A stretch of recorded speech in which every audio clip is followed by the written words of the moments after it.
welcome back to my story. Kembali lagi bersama Meiske di sini. Saya harap semuanya dalam keadaan baik-baik saja ya. So, untuk video kali ini, saya akan berbagi informasi mengenai kebudayaan suku Toraja. Dalam beberapa saat lagi, saya, David, dan juga dua tamu saya orang Prancis, kami akan pergi menghadiri upacara kematian suku Toraja. Upacara yang akan kami hadiri ini terbilang cukup spesial. Let's say, upacara kematian suku Toraja itu sendiri sudah sangat spesial. Bagi kamu di luar sana yang belum tahu, kamu bisa googling dan mudah-mudahan saya juga ada waktu dan kesempatan saya bisa upload video mengenai upacara kematian suku Toraja. Back to the point. Kenapa saya bilang spesial? Karena upacara kematian yang akan kami datangi ini dilakukan di malam hari. Jadi ini nih malam guys. Ini sekarang sekitar jam 7.30 dan kita hanya menunggu hujan berhenti, setelah itu kita on the way ke sana. Tempatnya sekitar 4-5 km dari sini. Dan upacara yang akan kamu lihat sebentar lagi ini itu tuh sangat-sangat jarang terjadi. Seumur hidup saya hanya pernah menyaksikan 3-4 kali upacara ini. Dalam upacara ini juga sangat berbeda dari upacara kematian orang Toraja pada umumnya. Okay? So, buat kamu yang penasaran atau mungkin kamu orang Toraja yang nggak tahu kalau ada upacara yang dilakukan di malam hari, stay tune dan ikuti saya terus, follow my story and see you there. Bye!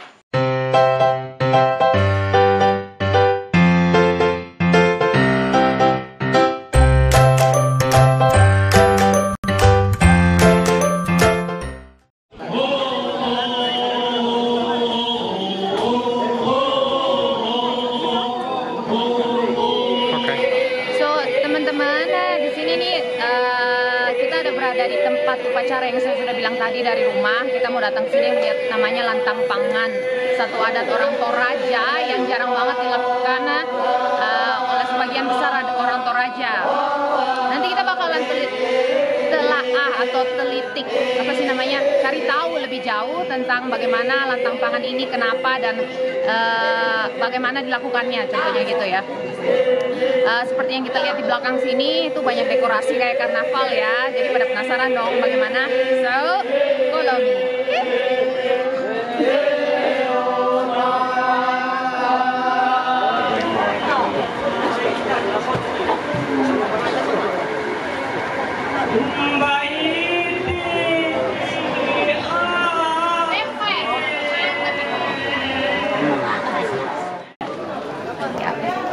Ya guys, sekarang kita sama Bapak siapa namanya Pak? Dipanggilnya Bapak Leri saja. Bapak Leri ya, Bapak Leri berarti di sini yang dituakan lah contohnya di situ ya? Atau? Saya kebetulan bukan tinggal di kampung ini, tapi saya tinggal di sebelah, kampung sebelah. Ya. Tapi wilayah adat yang sama. Wilayah adat yang sama, ya. Oke. Saya tanya-tanya sedikit ya Pak. Boleh. Tentang ini lantang pangan ini yang ya, unik, yang apa namanya, jarang-jarang lah langka ya. Nih ada sheet sedikit di sini. Pertanyaan pertamanya itu saya mau tanya tentang asal mulanya lantang pangan ini bagaimana gitu.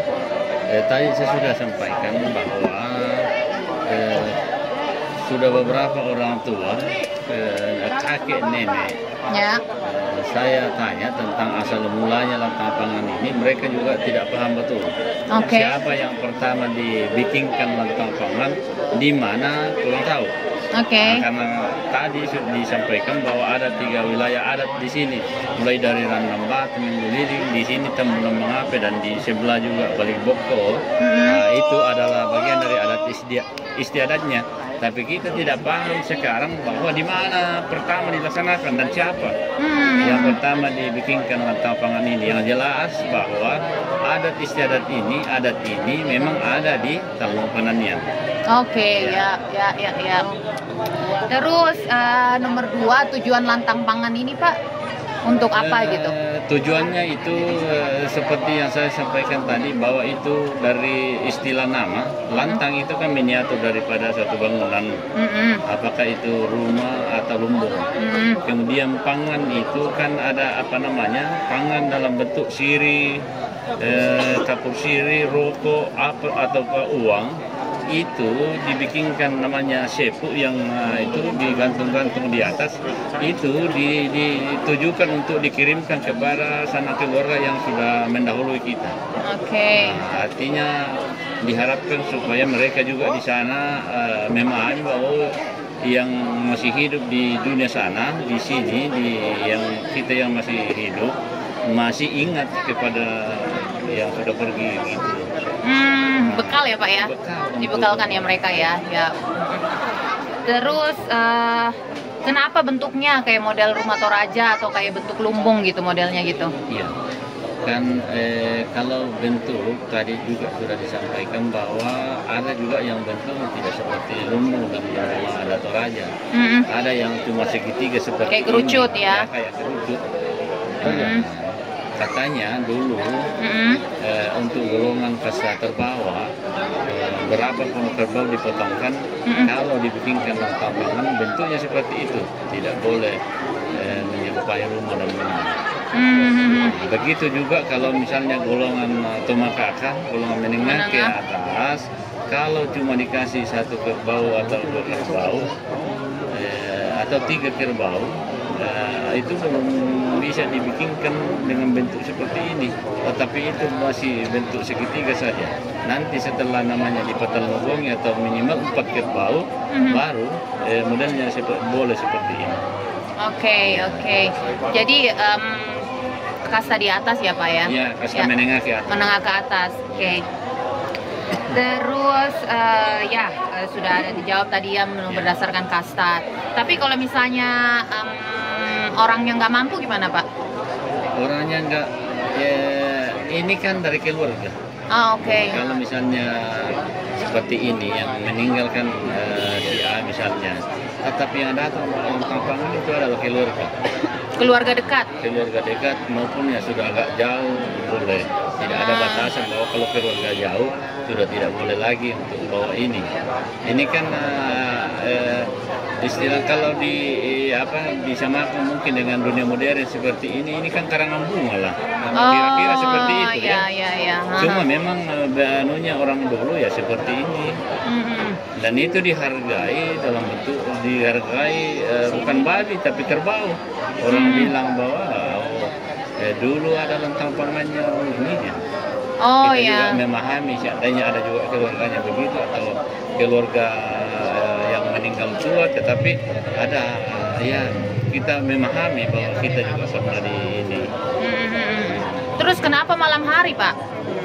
Iya memang malam hari dilaksanakan karena ini kan memperlihatkan kesenian begitu. Artinya bahwa kalau siang hari mungkin menurut pemahaman orang dulu bahwa itu tidak sakral karena makanya ini aksesorisnya ini kan obor-obor kecil. Cuma karena sekarang sudah modern sedikit maka pakai lampu-lampu ya. Dulu pakai obor kecil. Diisi dengan minyak tanah atau damar. Nah, itu yang dipakai, tapi karena sudah modern sedikit makanya pakai lampu kecil seperti ini. Saya lihat juga tadi ada yang bawa makanan-makanan gitu Pak. Ya, dulu kan orang bawa begini, mereka bawa bekal. Karena pemahaman mereka dulu bahwa kita datang di rumah kedukaan bukan untuk membebani keluarga, tetapi kita untuk turut merasakan apa yang dirasakan oleh keluarga yang berduka, sehingga untuk datang ke sana tidak perlu membebani, tetapi kita bawa bekal sendiri. Sampai di sana kita makan. Ya. Sama seperti kayak upacara kematian Toraja yang pada umumnya ya, bawa bekal sendiri. Jadi satu lantang pangan ini anggap ya kayak nyumbangnya keluarga satu kerbau juga gitu ya Pak ya? Hitungannya ya. Tapi bukan artinya bahwa kita harus dibayar atau apa. Ya. Artinya, tapi orang yang merasa orang yang misalnya dibawakan itu kan merasa begitu. Ya. Balas budi nanti. Besar Pengorbanannya orang. Oke deh Pak ya. Kayaknya cukup jelas banget Pak ya. Iya, kan ini juga kan pada saat dia masuk di halaman rumah duka kan didahului dengan nyanyian kedukaan. Nah itu isinya itu kan bermakna. Ada yang menceritakan bahwa kami datang dengan segala kerendahan hati, dengan tujuan untuk turut berduka cita bersama dengan keluarga. Kami tidak bawa apa-apa kecuali ini yang kami persembahkan untuk yang meninggal ya. Iya Pak, makasih banyak ya. Aduh, lengkap banget ini untuk pemahaman kita yang muda-muda lah khususnya atau yang belum tahu tentang adat Toraja. Ini untuk memberikan pemahaman buat orang-orang muda. Iya benar. Khususnya untuk tetap menjaga melestarikan budaya lah Pak gitu. Soalnya yang muda-muda kadang udah nggak tahu kayak ini apa ceritanya bagaimana gitu. Iya deh Pak, makasih ya Pak ya. Makasih Tuhan berkati ya. So guys, itu dia tadi tentang lantang pangan, bagaimana dan apa maknanya lantang pangan itu. Semoga bisa bermanfaat buat kita semua, terutama yang muda-muda yang saya bilang tadi. Kita jadi lebih tahu tentang budaya, terutama budaya orang Toraja yang muda-muda ya, harus tahu kayak begini-beginian. So, sampai jumpa lagi nanti di video saya berikutnya. Ciao! Wah, makasih banyak ya Pak. Sama. Makasih salaman lagi deh.